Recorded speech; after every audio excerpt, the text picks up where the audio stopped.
Hello anime lovers, स्वागत है आपका वाइपर एनिमे एक्सप्लेन्ड चैनल पर। और आज हम देखेंगे डीमन स्लेयर के एपिसोड नंबर 9 को। अगर आपने अब तक इसके पिछले एपिसोड्स नहीं देखे हैं तो उसकी लिंक आपको डिस्क्रिप्शन में मिल जाएगी। तो चलिए जानते हैं आगे की कहानी को एपिसोड नंबर 9 के साथ, जिसका नाम है Temari demon and the arrow demon.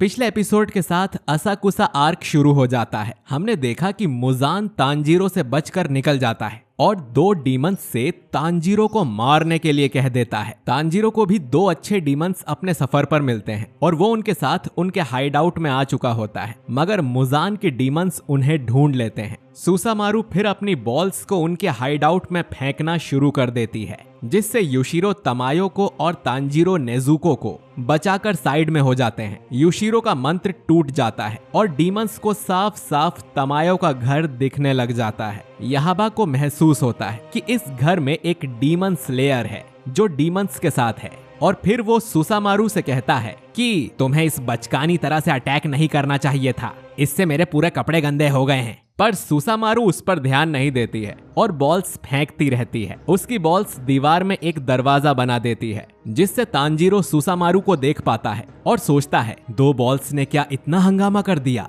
सुसामारू फिर एक बॉल युशिरो की तरफ फेंकती है, जिससे वो बचकर तमायो को कवर कर लेता है, मगर बॉल अपने आप अपनी दिशा बदल लेती है और सीधे युशिरो के सिर को धड़ से अलग कर देती है। तांजीरो फिर नेजुको से उस घायल लेडी को यहाँ से छुपा देने को कहता है और नेजुको उसे बेसमेंट में छोड़कर आ जाती है। यहाँ तांजीरो इन डीमंस की स्मेल सूंघकर कहता है ये बहुत ही स्ट्रॉन्ग है और मुझे ये स्मेल बहुत भारी लग रही है। सुसामारू उसे देखकर कहती है कि तुमने ही है ना फुदा इयररिंग्स पहन रखी हैं, मतलब हमें तुम्हें ही मारना है। तांजीरो समझ जाता है कि ये लोग उसके लिए ही आए हैं। वो तमायो से किसी जगह छुप जाने को कहता है, लेकिन तमायो कहती है कि वो यहीं खुद को बचा लेगी और वो भी आखिर एक डीमन ही है। अब तांजीरो और सुसामारू आमने सामने आ जाते हैं और सुसामारू अपनी एक बॉल तांजीरो पर फेंकती है। तांजीरो जान गया होता है कि ये बॉल अपनी दिशा बदल सकती है, तो वो उससे बचने की जगह उसे काटने की सोचता है और वाटर ब्रीदिंग अटैक से अपनी तलवार बॉल के आर पार कर देता है, मगर इससे कोई फर्क नहीं पड़ता। बॉल उसमें से वापस निकलकर उड़ जाती है। तांजीरो को समझ ही नहीं आता कि ये बॉल ऐसा कैसे कर रही है, जबकि सुसामारू तो कुछ करती भी नहीं है, तो ये बॉल दिशा कैसे चेंज करती है। कुछ देर में युशिरो का सिर वापस आने लग जाता है और वो चिल्लाता है ये डीमन तांजीरो के पीछे है। मैंने आपसे कहा था कि हमें एक डीमन स्लेयर को यहाँ नहीं लाना चाहिए। मैं सिर्फ लोगों को और उनकी स्मेल को छुपा सकता हूँ, लेकिन उनके जीवन को नहीं। आज इसकी वजह से ये डीमंस हमारे इस हाइड आउट में आ गए, जिसे हमने सालों से मुजान से छुपा कर रखा है, और आपके और मेरे पर्सनल टाइम के बीच आने वाले किसी को भी मैं माफ नहीं कर पाऊंगा। और युशिरो का पूरा चेहरा वापस बन जाता है। तांजीरो ये सब सुनकर सोचता है कि इस डीमन के यहाँ आने की कोई स्मेल भी नहीं आई, तो क्या इसने भी ब्लड डीमन आर्ट का इस्तेमाल किया है। अब सुसामारू कहती है कि मुझे अभी तक मजा आ रहा था, लेकिन अब हमें अपना काम करना चाहिए। वो अपने ऊपर के कपड़े उतार देती है और अचानक उसके हाथ के नीचे 4 हाथ और निकल आते हैं और उन सभी हाथों में एक एक बॉल होती है। वो कहती है कि तुम 12 किजुकी में से एक डीमन के हाथों से मरने वाले हो। तांजीरो ये सुनता है पर उसे कुछ समझ नहीं आता है, तो तमायो उसे समझाती है कि ये 12 डीमंस का ग्रुप है, जिसे 12 किजुकी कहा जाता है। इसमें दुनिया के सबसे ताकतवर 12 डीमंस होते हैं, जो सीधा डीमन किंग मुजान किबुत्सुजी के अंडर काम करते हैं।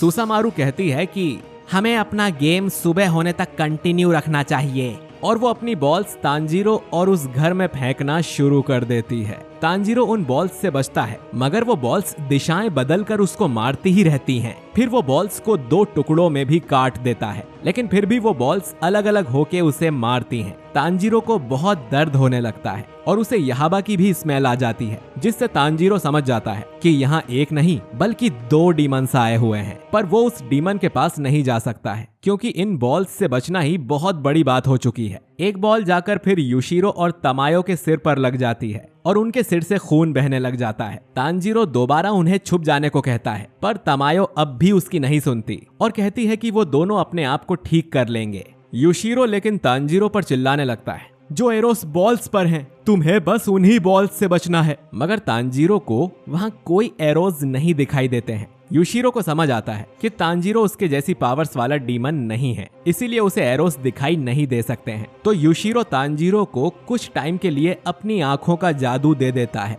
यूशिरो एक मंत्र तांजीरो के सिर पर पढ़ देता है और अब तांजीरो भी उन एरोस को देख पाता है जिनके पीछे वो बॉल्स उड़ रही थी। पर अभी भी तांजीरो बस उनसे बचने के काबिल ही होता है। नेजुको इतने में वापस ऊपर उसके पास आ जाती है और तांजीरो उसे जाकर उस दूसरे डीमन को भी संभालने के लिए भेज देता है जो पेड़ पर बैठा था, और नेजुको बिल्कुल वैसा ही करती है। तांजीरो भी अब घर से बाहर निकलकर ग्राउंड में आ जाता है जहां सुसामारू उससे कहती है, तुम ही वो हैनाफुदा इयररिंग्स वाले डीमन स्लेयर हो जिसका मुझे सिर ले जाना है, वो इसे देखकर बहुत खुश होगा। और तांजीरो तमायो से पूछता है कि क्या ये डीमन मुजान के करीबी हैं? तमायो हाँ कह देती है, जिस पर तांजीरो उन्हें जवाब में कहता है, समझो आपको आपका पहला ब्लड सैंपल मिल गया है। तांजीरो को कुछ देर पहले का वो टाइम याद आता है जहां तमायो तांजीरो से दो चीजें मांगती हैं। पहला तो नेजुको और दूसरा ये कि तांजीरो को तमायो के पास ऐसे डीमंस का ब्लड लेकर आना पड़ेगा जो मुजान के करीबी हों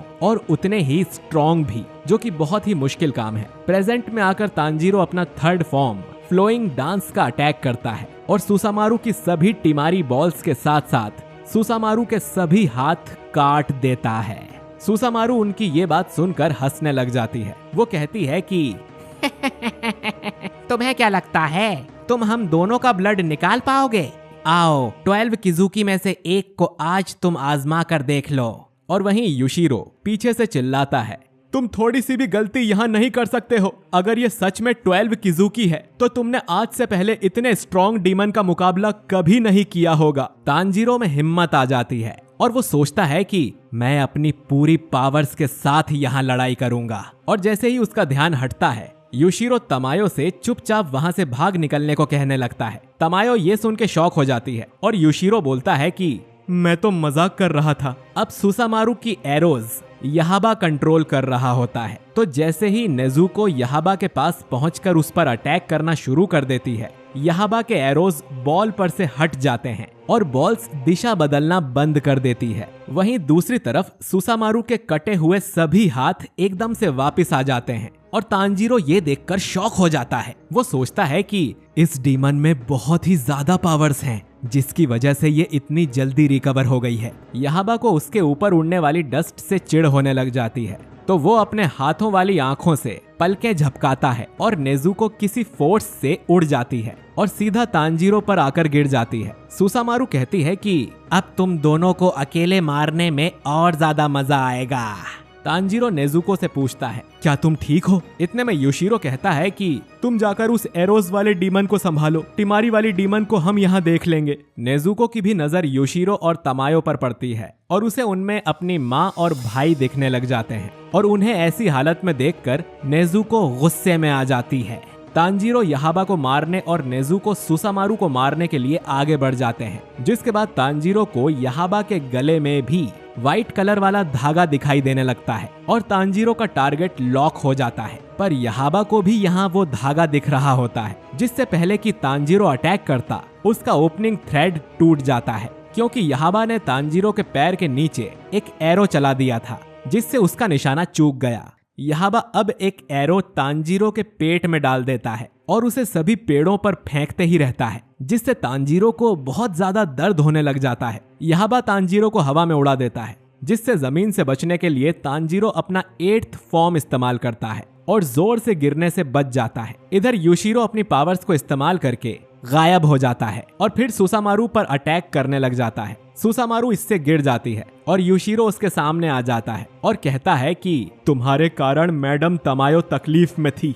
यहाबा तमायो का नाम सुनता है और सुसामारू को कहता है कि आज तो हमारा लकी दिन है जो हमें ये डीमन स्लेयर के साथ इतने टाइम से भागी हुई गद्दार डीमन तमायो भी मिल गई। नेजुको इस बीच वहां पड़ी सुसामारू की बॉल पर लात मारने आती है। तमायो उसे ऐसा करने से रोकती है, मगर तब तक नेजुको लात मार चुकी होती है, जिससे उसका वो पैर बॉडी से अलग हो जाता है। सुसामारू उस पर हंसने लग जाती है और पूछती है, क्या हमें सबके सिर ले जाने चाहिए? पर यहाबा मना करके कहता है, नहीं, हमें बस तांजीरो और तमायो के सिर चाहिए। तमायो नेजुको को अंदर ले जा चुकी होती है वो देखती है कि नेजुको की चोट बहुत ही धीरे धीरे से ठीक हो रही है और खून तो बहना अभी भी बंद नहीं हुआ है। तो वो नेजुको को कोई इंजेक्शन दे देती है ताकि उसकी चोट जल्दी ठीक हो जाए। बाहर तांजीरो के सामने अब यहाबा खड़ा रहता है और तांजीरो सोचता है अब मुझे इसे कैसे मारना चाहिए। मैं चाहे जो भी कर लूं, पर जब तक मुझे इसकी सबसे बड़ी कमजोरी पता नहीं चलती मैं इसका कुछ नहीं कर सकता हूं। क्योंकि यहाबा के एरोस अपनी दिशाएं उसकी मर्जी के हिसाब से बदल सकते हैं और तांजीरो तो यहाबा की आंखों की तरफ देख भी नहीं पा रहा है। अब यहाबा अपने बहुत सारे एरोस एक साथ तांजीरो की ओर फेंक देता है, जिससे बस तांजीरो बचने की कोशिश करता रहता है। वो अपनी तलवार से एरोस काटने की कोशिश करता है, मगर एरोस इतने पावरफुल होते हैं कि वो टूटने की बजाय तांजीरो को अपने साथ खींचते हुए ले जाते हैं। एरोस तांजीरो की तलवार और जैकेट तक निकाल कर गिरा देते हैं और उसके हाथ मरोड़ कर उसे इतना फेंकते हैं जैसे कि वो कोई बॉल हो। वो सोचता है कि मुझे बस एक बार इन एरोस की दिशा बदलने का मौका चाहिए, उसके बाद ही मैं इस डीमन को बहुत आसानी से मार पाऊंगा। यहाबा के एरोस तांजीरो की तरफ आते हैं और वो भागते हुए उनसे बचता रहता है। फिर वो अपना 6th और 3rd फॉर्म एक साथ इस्तेमाल करता है और डीमन के पास आते जाता है और पास आते ही वो ट्विस्टिंग व्हर्लपूल इस्तेमाल करता है, जिससे यहाबा के सारे एरोस लपेटे में आ जाते हैं। तांजीरो को 2 अटैक्स एक साथ इस्तेमाल करने पर अपनी बॉडी में बहुत भारी भारी सा लगने लग जाता है, पर उसी टाइम वो यहाबा पर 2nd form lateral water wheel use कर देता है और यहाबा की गर्दन काट देता है और ये एपिसोड यहीं पर खत्म हो जाता है। तो दोस्तों, आपको ये एपिसोड कैसा लगा जल्दी जल्दी कमेंट करके बताइए। वीडियो अच्छा लगा है तो लाइक और शेयर कीजिए और अगले वीडियो के लिए हमारे चैनल वाइपर एनीमे एक्सप्लेन्ड को सब्सक्राइब करके बेल आइकन जरूर दबाइए। मिलता हूं मैं आपसे अगले वीडियो में एपिसोड नंबर 10 के साथ। शुक्रिया।